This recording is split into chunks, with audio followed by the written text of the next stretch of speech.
Very interesting early ban there against Bjergsen. Orianna being taken out, so it looks like Gleeb gets hit pretty hard in this one. We haven't really seen Gleeb get off any other supports. Zyra's still in there for him, and we still have one last ban to go for TSM. We'll see what this will be. It will be a Jax. That means Shyvana and Renekton are left up for this top lane, but the first pick is double lifts for Lucian. Highest priority does go to the second AD carry that is up there in the Twitch tier list for CLG. So pretty easy early pick for them. However, it does kind of leave Seraph out to dry. He has had probably the best showings on Shyvana.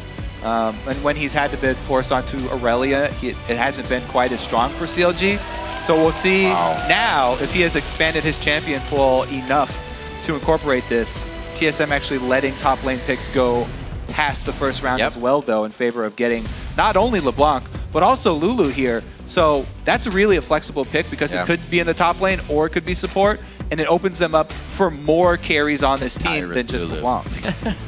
This is actually something that CLG likes to do as well. Aphromoo played the Lulu the other week. They'll take out that mid laner, kind of take it away. So with those grabs, TSM definitely hits a core amount of champions and the bans that CLG likes to use. I really do like taking Lulu pretty early, just because she can go into so many positions. And as you said, Aphromoo really liked Lulu as a support as well. So not only are you taking it away from Link, but also possible CLG support being taken away there. His last game of the week versus Cloud9, Link did bring out the Orianna. Looks like he'll try to do that once again. We've been seeing some Corki and Sivir. Kog'Maw as well from the Yellow Pete man himself.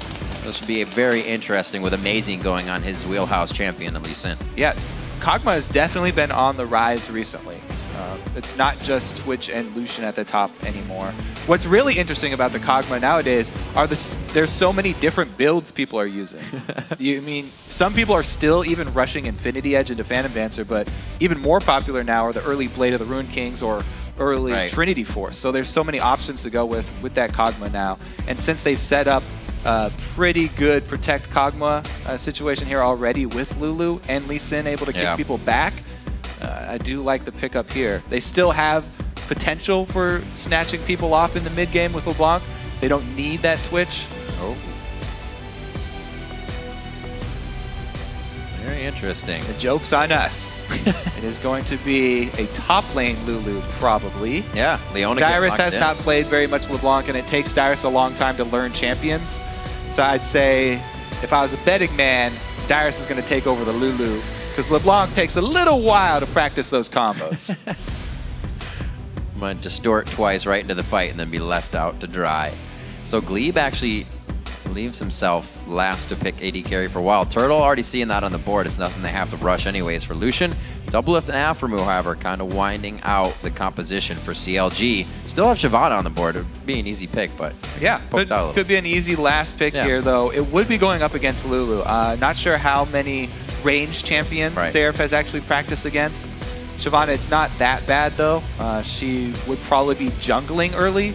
And since CLG have two solo laners now, with the Leona being locked in, or TSM have two solo laners now that are very poor junglers. CLG will probably be looking for some sort of lane swap here to make that Lulu or the LeBlanc try and farm jungle camps, because they're very inefficient at it. So we have Zera's pickup of Renekton. Dyrus knows this matchup very, very well.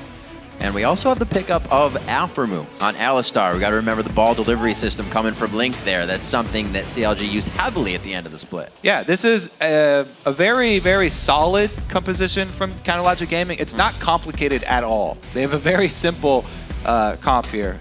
Definitely oriented on that team fight, trying to use the Shockwave combo with Aphromoo. Meanwhile, TSM, they really have to watch out for this early game. Like I said, with picking two mana-using champions for their solo lanes, don't know how they will manipulate the early laning phase here. Maybe they will spend more money on vision and try and get some favorable matchups. I mean, top laners in this meta have really been sort of reduced to scavengers for the beginning of the game. They're just kind of, who can do it the best? Hey, here, go ahead and jungle without a jungle item for a while. Don't teleport wrong or top lane wrong time. Yeah, You'll die. And they just basically just follow you around. They're like your friend just begging for scraps. Can I get the small wolf, please? Just one small wolf. Somebody will figure it out. One of these days, somebody's just going to blow our minds and do something completely different. We got to remember back when Gambit started doing it with the Janna Roam and the Shyvana in the jungle, and we were like, wait a minute, supports in the jungle? What is this? Now the top laners have to do it. One of my favorite things about the new meta, so many roamers now. We get 3 people roaming around in the early game. You can have 4 people mid sometimes at 2-3 minutes. They ram it up.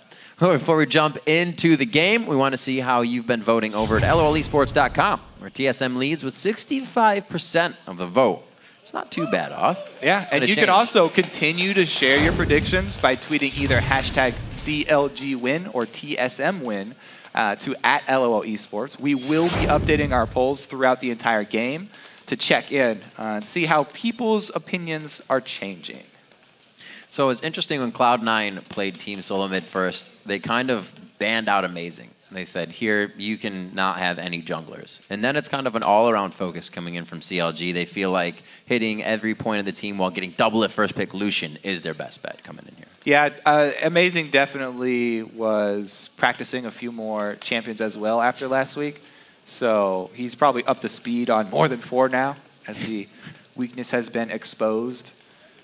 But as Crumb said, there are plenty more junglers outside these top 4 that everyone keeps talking about and everyone keeps choosing that are very much viable options.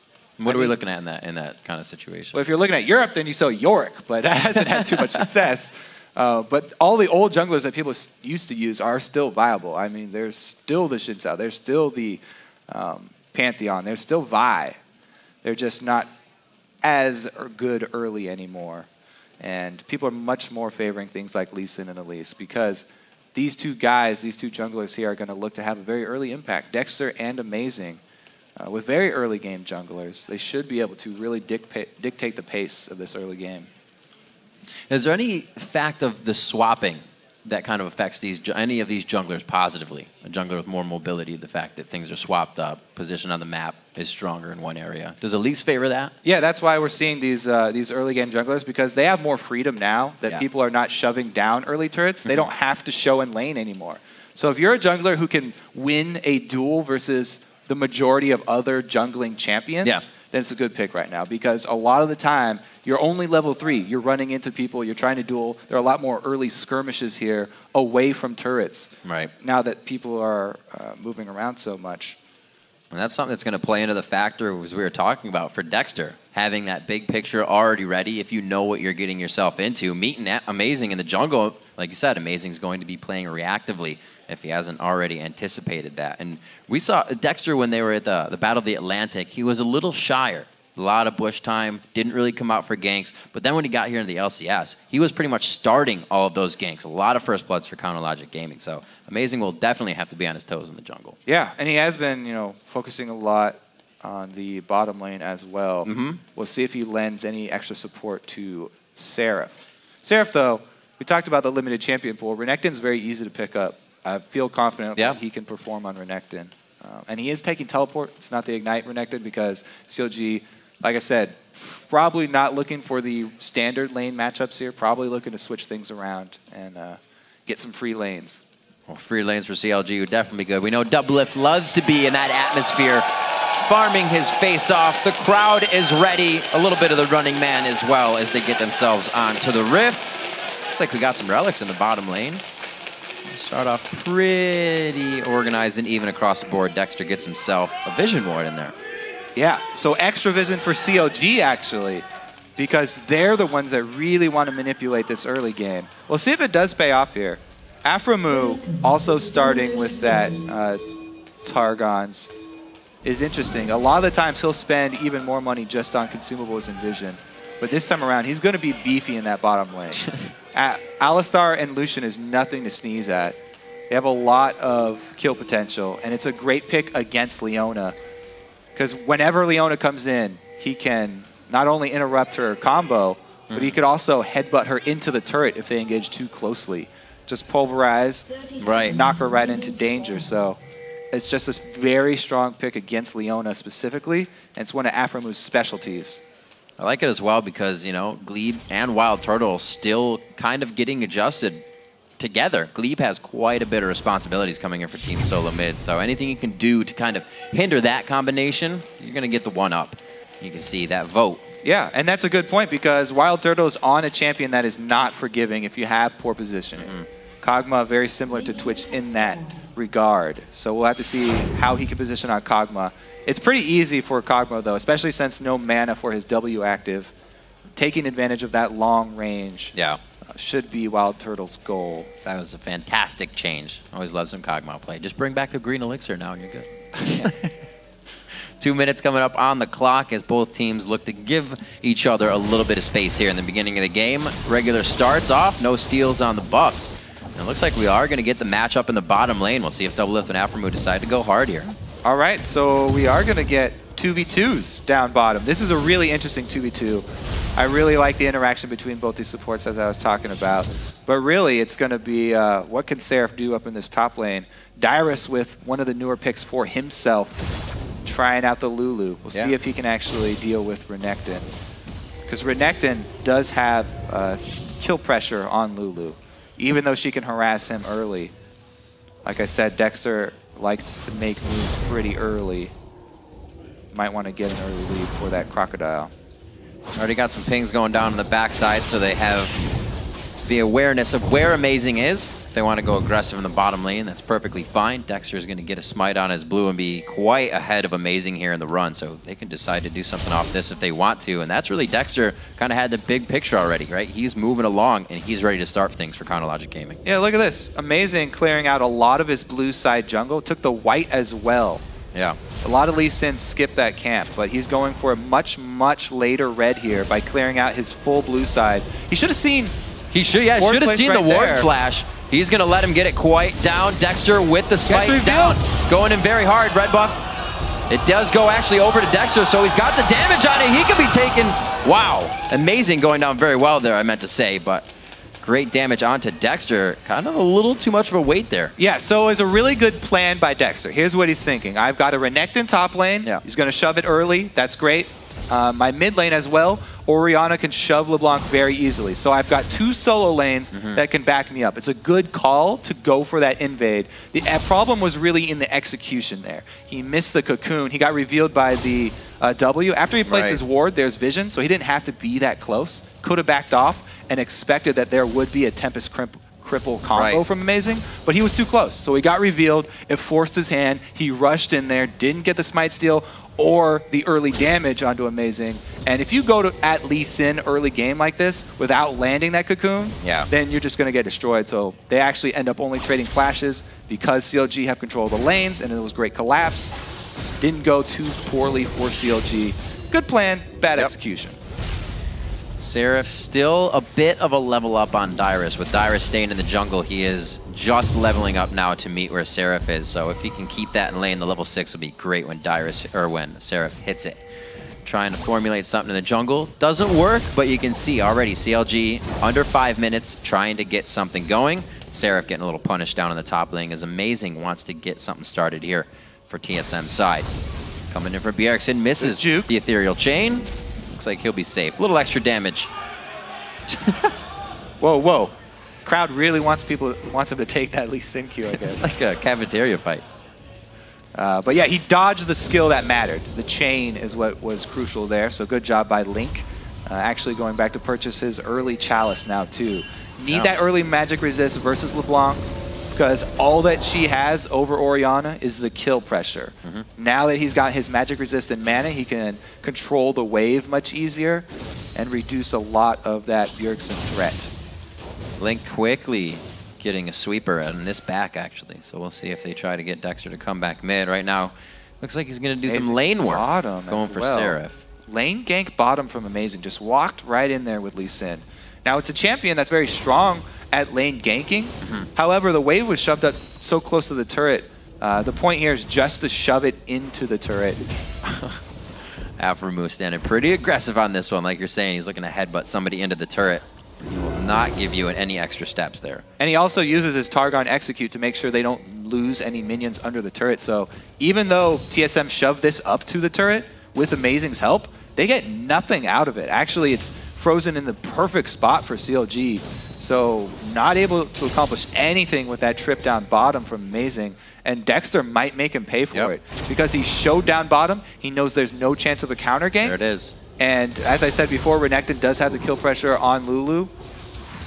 Well, she just hit level 6. Dyrus and Seraph hitting that. Well, just about 2 minions apart. And Dexter's level 4 here. Dyrus does have his ulti, so at least he does have his ulti to rely on. But Seraph is trying to charge up his Fury Bar right now. They have a perfect way to tank this. If they can get in, Dexter takes it first, repels out, and then it's going to be... Oh, actually, Seraph's going to have to take this quite hard with the dominance on. Gets shrunken out. Dyrus could have shield coming up soon. Gets the slow on. Dexter getting an auto attack. He's going to go down. And so is Seraph. The double kill for Dyrus. It's not even over. Amazing. Sneakily getting himself out towards Dragon, but who would have thought? So we talked about communication. I think that might have been a little bit of miscommunication. So let's watch.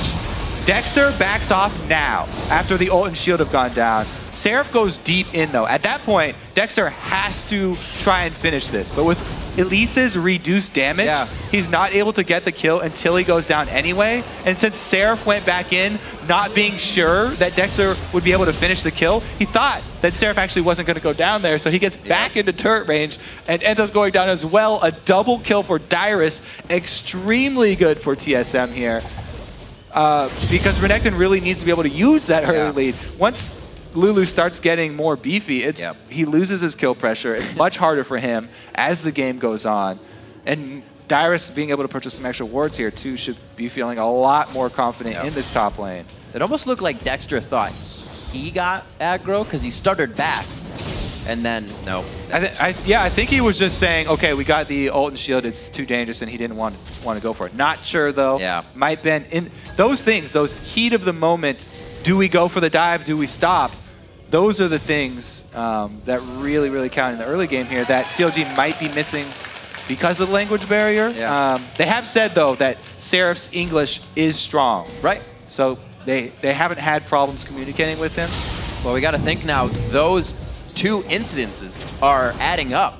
Dexter went into the jungle. That was a failed attempt. Pulled Seraph out of lane, and now they got killed in the top lane. So TSM now trying to work a little bit of the snowball they've been given. And CLG looking to stave it off here. They've done quite a good job, but again, Seraph has to be pulled back out of lane. Might lose a few CS to the turret, too. Yeah, and because Link is collapsing like this, you know, Bjergsen's doing a great job controlling the CS in this mid lane. Got a pretty good early lead here. And since he has blue buff, and the blue buff was effectively denied from Link, Bjergsen's going to have a pretty big upper hand here, especially with that 2-level lead. Link should probably get a level off this wave, though. Yeah, there he goes. Walking around. He's not going to do anything. He wanted Wraiths, but he's not going to take it. He doesn't know where everything else is. Now waiting in the fog of war for a bit of action towards Link, as we're looking to see what the bottom lane is doing, and it looks like it's Doublelift and Aphromoo on the roam now. There are pretty good wards here from TSM, though. They have pink wards on both sides, so they'll see this roam up top. Yellow pinks do go down. The pink ward actually was not found by CLG, so it's still there for TSM. Everybody's walking by that bush. Dyrus really gets control of the top lane because there's a roam down from Seraph. Dyrus doesn't have his teleport, though, so he's going to be late to this party. Just gritting his teeth. Gets Amazing and Bjergsen out of the situation. Damage there. If CLG can keep getting pokes like that, they're better off. Because of that delay, though, Dyrus came down. This could be 5-on-5. He did have that speed. He whimsied himself into position. A nice void ooze. That's going to be a full 5 hit on the slow for the solar flare. Coming in with the damage. Link very hurt. Aphromoo on the outside throws down the ultimate, reducing the damage, but is it enough? A 1v1, and Dexter takes out Amazing on the left side of your screen. Bjergsen's going to finalize that kill on the cow. It looks like they back off with 2 for 1. Yeah. Gleeb a little bit overreaching right there, chasing into that Alistar and Orianna combo. Pretty dangerous. It's only a 1 for 2, though. Not terrible for TSM, not amazing for CLG. But yeah, that's the Leona Alistar interaction we were looking for. Amazing tried to follow it up pretty well and does kick over Doublelift, but the damage from TSM, not in position to follow it up. Seraph coming into that fight, if he still had dominance, it seems like he could have gone back in, but he walked into the fight with it on, so they're not really organizing these. Yeah, he has built early damage too, so with the Tiamat, not a lot of potential for him to tank up Right. for this team. His teleport is available though, and it looks like CLG just going to give this one up because of the ward coverage here from TSM. Possible steal, but very unlikely. Cannot has. Dragon going over to Team Solomid. We got an even game in gold and kills right now. 11.5 minutes in. Dyrus and Seraph back toe-to-toe in the top lane. Looks like Bjergsen's going to back. He's got about 600 gold lead right now. That's coming off his kills. The assists with 10 CS in his favor. But Bjergsen and Link have kept each other from roaming, and those are two of the two pivotal members of the team to get things going if the jungle cannot. A lot of wards up here for Seraph in the top lane. He wants to go aggressive. He's built all this damage. He has a Tiamat for shoving. Wants to keep Dyrus sequestered up in the top lane so that he can't join the fights. Lulu's biggest strengths are buffing up the rest of the carries on a team. Being able to get other people to carry harder. She's not one to necessarily carry by herself. So if you can keep her away from the rest of the team, really reduce the effectiveness of that pick. Aphromoo setting up this lane gank. That should cause TSM to play more cautiously though, because they've just seen this pink ward go down. They got to know there's a reason for that pink ward going down. See if they actually call down Amazing though, because right now he's heading mid. They're just giving up this bottom turret. It's going to be in. Doublelift gets a nice ward, so he needs the 1v1. He'll be happy to. Well, like you said, with not a lot, but a little bit of damage coming in, the item's not really being finished for CLG. You see 2 Athene's Unholy Grails. The Blade of the Rune King now finished. The Lizard Eldered as well. TSM is ready to get themselves into fights. They're in the position to make the moves they want. And with Dyrus, we said earlier, not going to have the greatest time on Lulu. Those 2 early kills, definitely giving him a thumbs up there. Yeah, and CLG, not only were they able to take the turret, but they also got enough damage out of it to get the wave pushing back at them. So Doublelift is able to keep that wave in friendly territory for longer now. So he doesn't have to overextend, and he can further increase this lead over Turtle. Doublelift is really going to be massive. Now that the numbers have turned against his creep wave, deciding to hard shove it so that he can then roam. Once he shoves out that wave, he can actually go make an effect either mid lane or with the rest of his team here. It looks like people setting up for the next spawn of buffs. Gotta be careful. They got some good wards for him, but a quick sidestep of WildTurtle and Gleeb towards the river would take him out. He's 141 to 100 in CS right now. Really having a big effect, Doublelift and Aphromoo combination against WildTurtle and Gleeb in a Cog Leona combination. Turtle is definitely looking more for late game, but he needs to stay competitive in that CS score because Lucian is not a poor scaling AD. As we said, Doublelift is already on the road to outperforming him in these mid-game team fights. Early Blade of the Ruined King, though, very popular build for Kog'Maw. Does help him out a lot with champions like Renekton who are going to try and dive to him. Then he can slow them down and kite them back. This is not a tanky Renekton, so he can actually kill him pretty easily if he's able to get distance. Great picks play there. Glitterlance after to follow up some damage, and he's just trying to bait in the play for Dexter. A little bit of time wasted up here, but he's sitting on half a red buff left. Doesn't look like he's going to get anything that he wants. Seraph really shouldn't go in right now. Yeah, I think this extra harass under the turret is actually going to cause Seraph not to go out into lane. And actually, ends up drawing. Or at least he can pat himself on the back now. Dexter's still waiting around for this counter, though. Uh-oh. Now they know that they're outnumbered. This is extremely dangerous. Bjergsen coming in with blue buff. Only 1 second on that distortion again. It's up, and he uses... Oh, the minion with the body block! Sign that guy up on the team. Bjergsen's going to be backing up off of this one. It looks like CLG's may turn this one around. Not they have to go through the turret. Flash is blown as well. Not in range for the shockwave, but in range to definitely make TSM think twice. Now that was just a pure mistake that was easily avoidable by Bjergsen. You can just watch your own creep wave. They mirror each other. So if your creep wave is at the middle of the lane, then so will CLG's. He should have known that the creep wave would be right there. Yeah. And even though he's going in for that blind chain, he's going to have to work around that timing. So that was an easily avoidable situation. It didn't cause anyone their death. Nope. However, they do go down a summoner spell for it. That hunger for kills also known as greed. See what CLG can do is Aphromoo is going to back 1 minute on the Dragon, so he will get himself prepped and prepared for that. 50 CS lead still for Doublelift. Being an 80 carry, always say the #1 rule, if you're not farming, then you're not being an 80 carry, and that's where Doublelift is going, down to the bottom lane. Top lane, Dyrus should be able to get some more damage on the turret if he wants. His teleport's up, so he can decide to just go wherever he wants and back to the top to farm this one out, because he's got a good lead on Seraph after the kills and the CS. Hey, you're talking about farming here. Like, Doublelift's been farming hard for a long time. He should have a substantial pool of gold. He could probably buy a full item when he does go back. He's been farming for an extremely long time. Just gets boots and a Sheen. Okay, more burst here. So this is actually a really good mid-game pickup. Sheen is extremely efficient towards this mid-game here, especially when there's going to be so many skirmishes. And nobody has armor yet. That 17-minute mark. Oh. Good repel to buy time. Yeah. He actually got a stack from Chain and the Zenith Blade, so he didn't have to worry too much about the card control. Dragon 1 second away.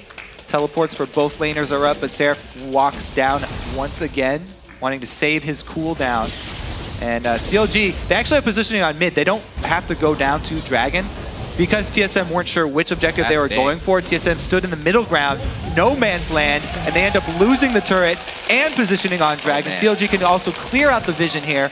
Let's see if Dyrus can actually answer top lane, though. TSM really need to be able to answer this move from CLG with that top lane turret. The battle was for mid, but the war is for the Dragon. CLG has part 1. They got part 2.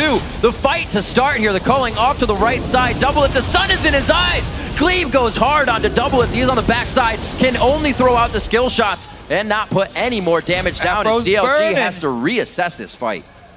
That Alistar front line is so strong with his ulti, taking up a lot for his team. Both support tanks here. Barely getting out. They still want this.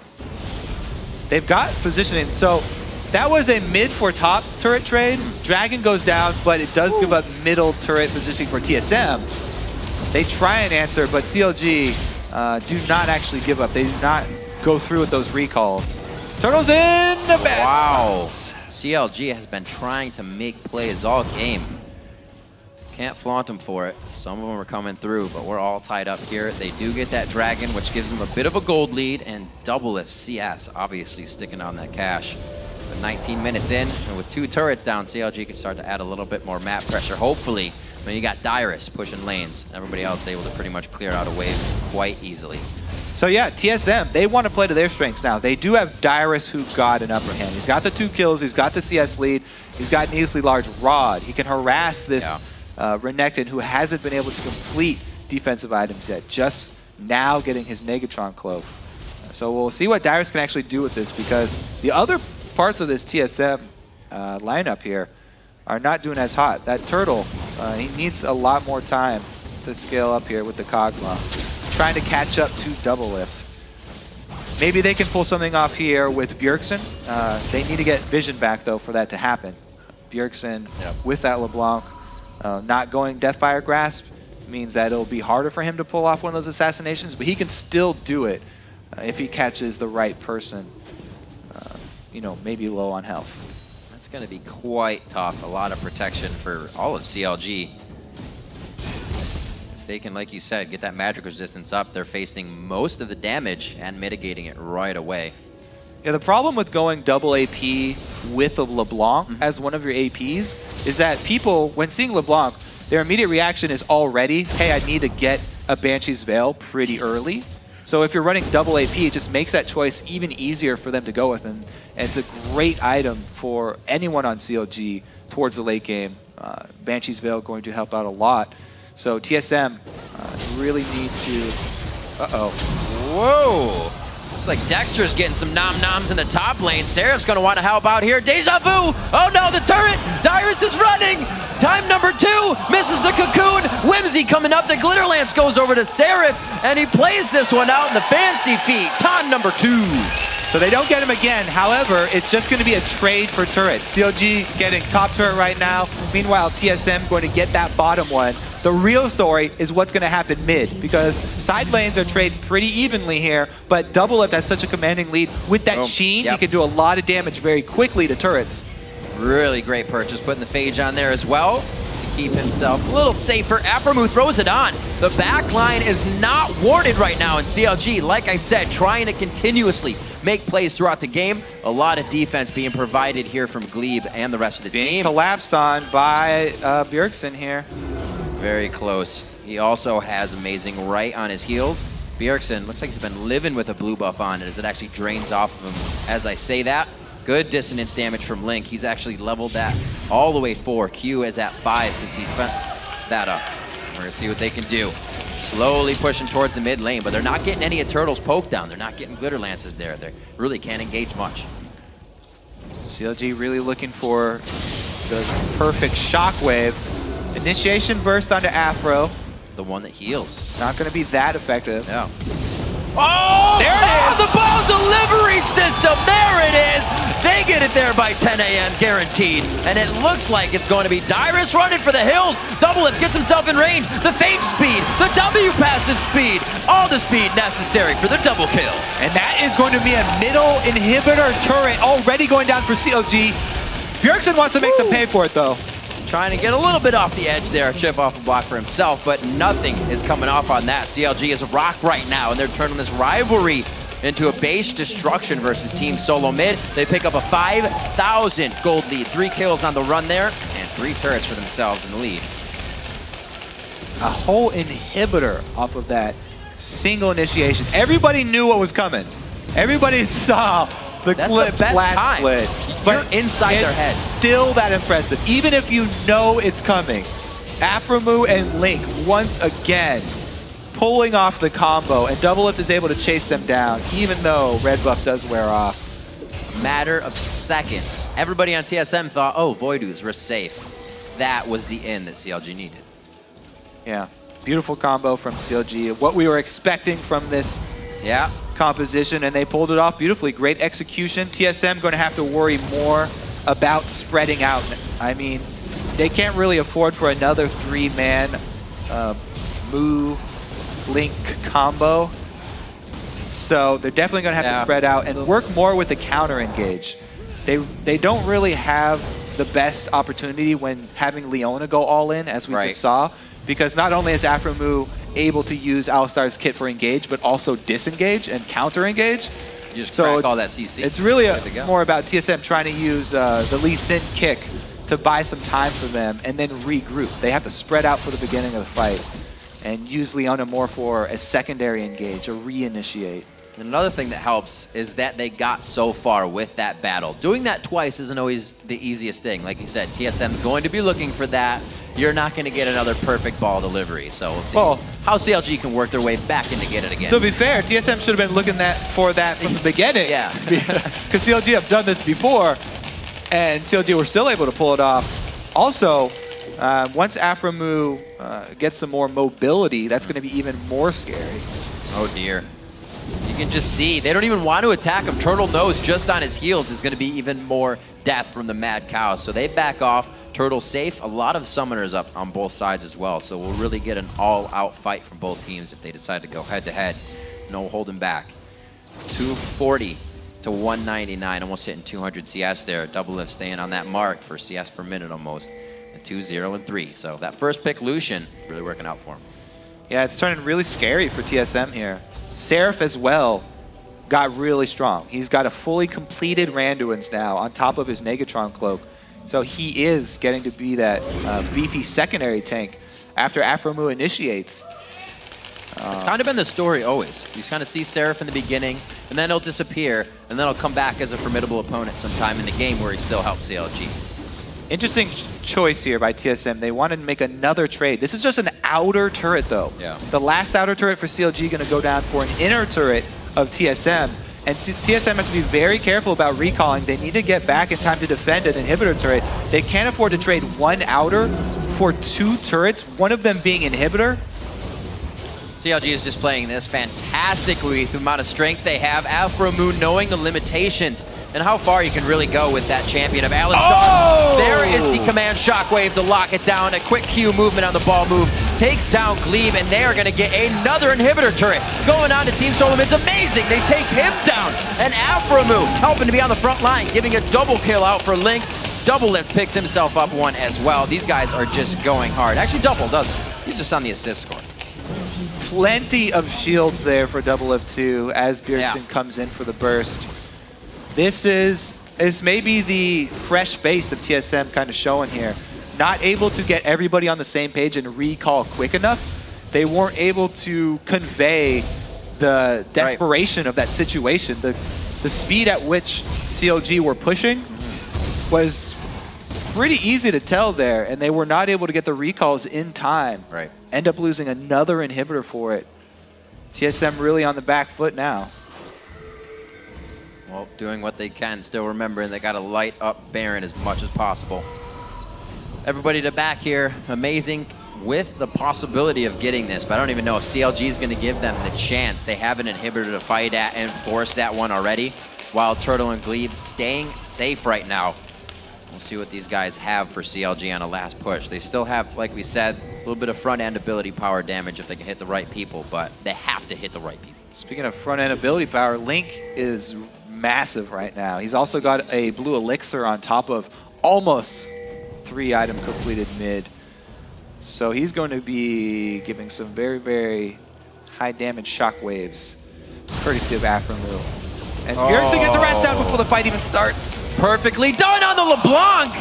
That's why you'll see a lot of people go after the LeBlanc. Oh, he gets it. Very nicely done.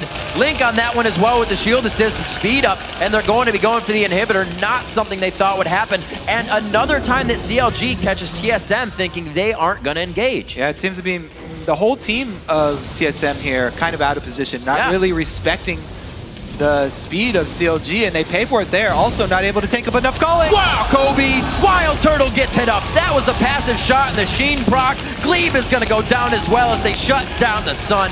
Double kill for Doublelift. 3 are now down. The Nexus turret will fall. A sub 30-minute game for the CLG TSM rivalry as Counterlogic Gaming takes the win at 28 minutes.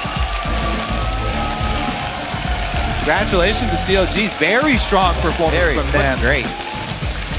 And maybe the lack of planning there from TSM kind of showing through. They look a little bit unsure of themselves towards mid-game. Not to point it at amazing, but we saw a lot more during his European gameplay time. More initiations, more of this, more of that, being the one to set things up for the team. It seems like he's almost kind of been taken control of by other junglers here. Not all of them. He got hold of Dexter early game, but it's been quite ordinary for the results he used to produce. You see the team quite happy with themselves, and the victory, a great way to start off the second week of the split.